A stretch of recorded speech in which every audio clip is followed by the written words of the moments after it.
Brilliance Audio presents The Quartered Sea by Tanya Huff, performed by Nicole Zanzarella. The fishing boat rose to the surface of the bay like an abandoned vessel of the old gods. Such was the angle that the masthead, draped in pennants of torn and dripping sail, had barely emerged before the bow broke through, water sheeting over the gunwales back into the sea. A moment later the stern followed, cradled on the crest of an unnatural wave. Long ropes of weed trailed off the rudder as though the depths had attempted to hold their prize.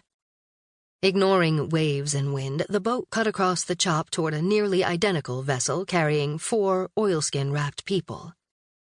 3 of the 4 watched the approach, open-mouthed.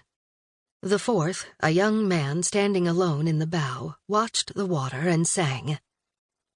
A few moments later the salvaged boat drew parallel with the other and stopped, both boats keeping their position as though held by unseen hands. "That's her. That's my second chance." Leaning over the gunwales for a closer look, one of the identical trio pushed her hood back off salt and pepper hair and squinted into the spray.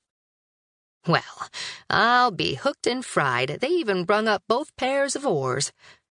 Half turned toward the bow, she lifted her voice over the combined noise of wind and sea and song.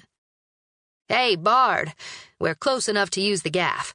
Should I hook her in and make her fast?" Still singing, Benedikt shook his head and shuffled around on his damp triangle of decking to face the shore.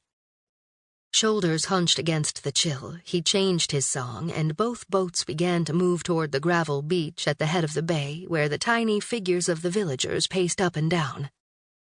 When the keel scraped bottom, he changed the song again. 2 roughly human, translucent figures rose up out of the shallows on either side of the bow and brushed against the ends of Benedikt's outstretched fingers like liquid cats. Closing his eyes, he allowed the 4 notes of the gratitude to linger a moment or two after the kigh dissolved back into the sea. "Right then," the owner of the second chance took command of the silence with an authoritative bellow. "Let's have some help here before the tide turns." His part in the salvage completed, the bard stayed where he was until it became obvious that there was nothing left to do but disembark. Clambering awkwardly over the side, he winced as the frigid water seeped into borrowed boots. The uneven footing threw him off balance. He staggered forward, then back, then forward again. A sudden grip on his elbow kept him from falling.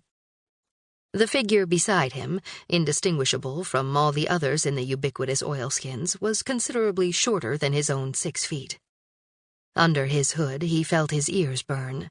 Bards were not supposed to need rescue, especially not from rescuers so much smaller than themselves. The hand remained around his elbow until dry land was reached, then it released him and rose to push back the masking hood. Fortunately, he recognized the face. Bards were not supposed to fumble for names either. "Lucija." The woman who'd offered her boat for the trip out into the bay smiled up at him. "Benedikt?"